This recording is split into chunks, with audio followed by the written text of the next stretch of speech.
नमस्कार, तुमच्या सगळ्यांचं पुन्हा एकदा खूप खूप स्वागत आहे।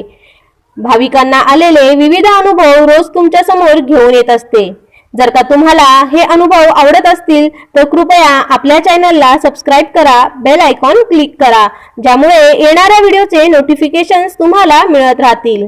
आणि तुम्हाला तुमचे देखील काही अनुभव शेअर करायचे असतील तर ते तुम्ही मला कॉमेंटद्वारे फेसबुक किंवा इंस्टाग्रामवर लिहून पाठवू शकता। फेसबुक आणि इंस्टाग्रामची आयडी आपल्या प्रत्येक व्हिडिओच्या डिस्क्रिप्शन बॉक्समध्ये दिली आहे। तर चला आजच्या व्हिडिओला आपण सुरुवात करूया। नमस्कार, तुमच्या सगळ्यांचं पुन्हा एकदा खूप खूप स्वागत आहे। चला आजच्या अनुभवाला आपण सुरुवात करूया। नमस्कार माऊली, मी माझा अनुभव पाठवत आहे। कृपया माझं नाव येथे श्वेता घेण्यात यावे। माझा मासिक धर्म म्हणजे पिरियड जवळजवळ 8 ते 15 दिवस लेट झाली, त्यामुळे मला भीती वाटायला लागली। मी प्रेग्नन्सी टेस्ट केली तर ती टेस्ट निगेटिव्ह आली, त्यामुळे माझं टेन्शन गेलं। परंतु मी महाराजांना कबूल केलं होतं की टेस्ट निगेटिव्ह यावी। मी अनुभव रेवती चॅनलवर देईन, त्यामुळे हा अनुभव पाठवत आहे। माऊली माझ्या पाठीशी आहे, असेच कायम पाठीशी रहा। जय गजानन श्री गजानन गण गण गणात बोते। माझा दुसरा अनुभव म्हणण्यापेक्षा मी प्रश्न विचारत आहे रेवतीताई तुम्हाला। मला गजानन महाराजांचे लहानपणापासून खूप छोटे मोठ्या गोष्टी अनुभव आले आहेत। सर्व गोष्टी माझ्या महाराज पाठीशी असल्यामुळे माझ्या मनाप्रमाणे मी जसे वाढत गेले तसे घडत गेले। परंतु आता गजानन माऊली, मी माझ्या पतीबद्दल माऊलींना गेल्या 6 ते 7 महिन्यापासून त्यांच्या स्वभावातील किंवा त्यांच्या वागणूक यातील जे दोष आहे ते चुकीच्या मार्गाला चालले आहेत आणि त्याचा मला अतिशय त्रास होत आहे। त्यामुळे मी मानसिक शारीरिक आजारी पडले। मी शेगावला जाऊन महाराजांना विनंती देखील केली की माझ्या पतीचा हा वाईट नाद सुटावा आणि आमचा संसार सुखाचा व्हावा। परंतु माझे पती मला म्हणत आहेत की मी आता त्या नादाला नाही, पण मला काही विश्वास बसत नाही त्यांच्याबद्दल। खरे खोटे आहे की नाही ते माहीत नाही। महाराज माझं ऐकत का नसतील? मला अगदी महाराज या संकटातून का सोडवत नसतील? रेवतीताई, तुमचा काय अनुभव आहे? महाराज मला या संकटातून का काढत नसतील? मला अनुभव का देत नसतील? माझं काही चुकलं असेल का? माझी अपेक्षा आहे माझ्या पद्धतीने या वाईट नादापासून त्यांनी सुटावं आणि आमचा संसार विश्वासाचा, प्रेमाचा सुखी व्हावा, ही महाराजांना विनंती। मी काय करू? अगदी रडून विनंती करत आहे, परंतु मला त्या बाबतीत महाराज काहीच अनुभव देत नाही आहेत। रेवतीताई, असं का घडत असावं मला सांगावे। तुम्ही माझ्यासाठी, माझ्या संसारासाठी महाराजांना विनंती करा। माझी माऊली गजानन माऊलीवर खूप विश्वास आहे, परंतु या एका अनुभवामुळे माझा विश्वास कमी होत चालला आहे। रेवतीताई, तुमच्या अनुभवानुसार मला उत्तर द्यावे। मी नेमके अशा परिस्थितीत काय करावे? जय गजानन माऊली, मला या बाबतीत चांगला अनुभव आल्यावर मी पुढच्या वेळेस या चॅनलवर अनुभव देईन। जय गजानन श्री गजानन गण गण गणात बोते। नमस्कार ताई, तुम्ही आपली व्यथा मांडली आणि मला माझं मत विचारलं। खरं तर जसं शारीरिक आजाराचे विविध प्रकार असतात आणि त्याचे निदान देखील त्यानुसार केलं जातं, तसंच मानसिक दुःखाची कारणे देखील वेगवेगळी असतात आणि त्याचे उपाययोजना हे देखील निरनिराळे असतात। जसं शारीरिक आजारामुळे कारण शोधून पेशंटची शारीरिक गुण दोष यानुसार औषध उपचार केलं जातं, तसंच मानसिक आजार याचं मूळ कारण शोधून समजून त्यानुसार त्याचं निदान करावं असं मला वाटतं।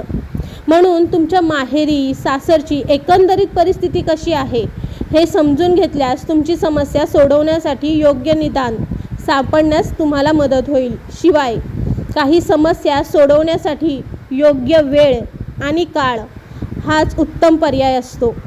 त्यासाठी आजच्या क्षणाला आपण त्या समस्येला जास्त महत्त्व न देता, म्हणजेच त्यावर जास्त विचार करत बसून आपल्या जीवनातील मूल्यवान क्षण वाया न घालवता आपल्याला जे जे काही चांगलं करता येईल ते करत राहावं।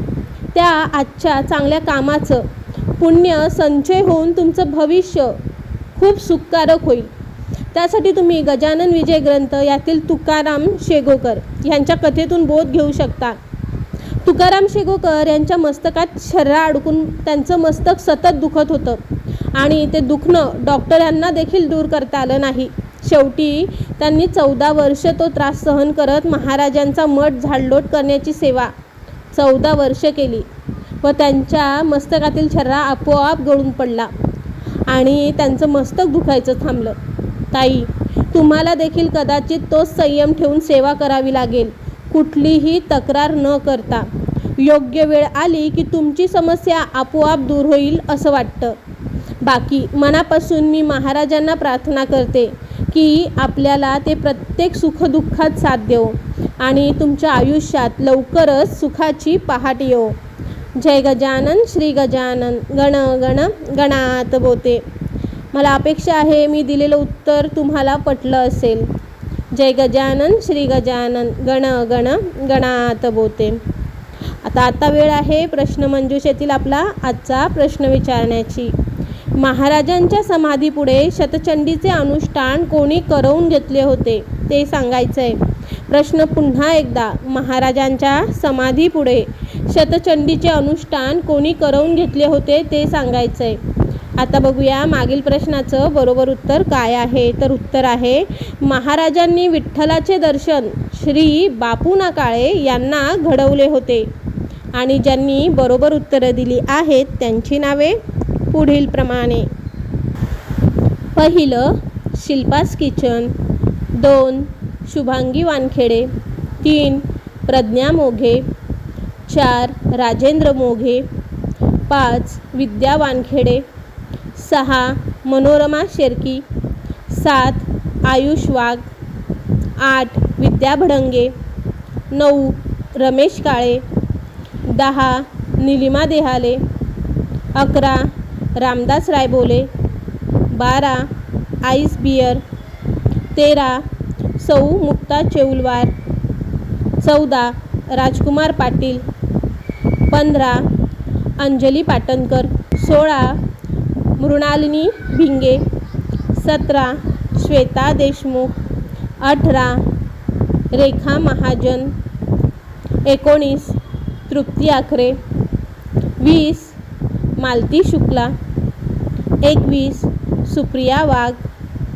22 राजेश फरांदे, 23 विट्टूस, 24 पिंकी खत्री, 25 सुचिता दोराईस्वामी, 26 वेदांत ढवळे, 27 अरुणा घोडे, 28 गोविंद जोशी, 29 सुनील गिरी, 30 सुरेखा गिरी, 31 माधुरी जोशी, 32 स्वाती मगदम, 33 चेतन जयस्वाल, 34 वैभव गोळे, 35 अपर्णा भालेकर, 36 सुवर्णा पाठरे पवार, 36 योगेश यादव, 37 योगेश अग्निहोत्री, 38 भार्गव खावडे, 39 जयश्री गाडे,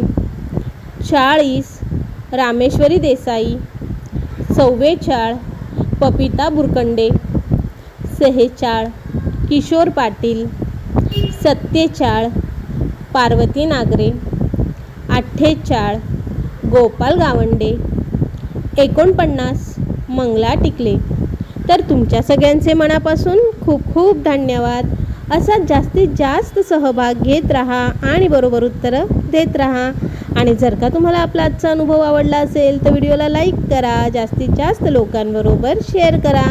आणि तुम्ही देखील तुमचे अनुभव मला कॉमेंटद्वारे फेसबुक, इंस्टाग्राम किंवा आपल्या जीमेलच्या ID लिहून पाठवू शकता. फेसबुक, इंस्टाग्राम आणि जीमेलची ID आपल्या प्रत्येक व्हिडिओच्या डिस्क्रिप्शन बॉक्समध्ये दिली आहे. श्री गुरुदेव दत्त. श्री गुरु गजानन माऊली नमः. गण गण गणात बोते.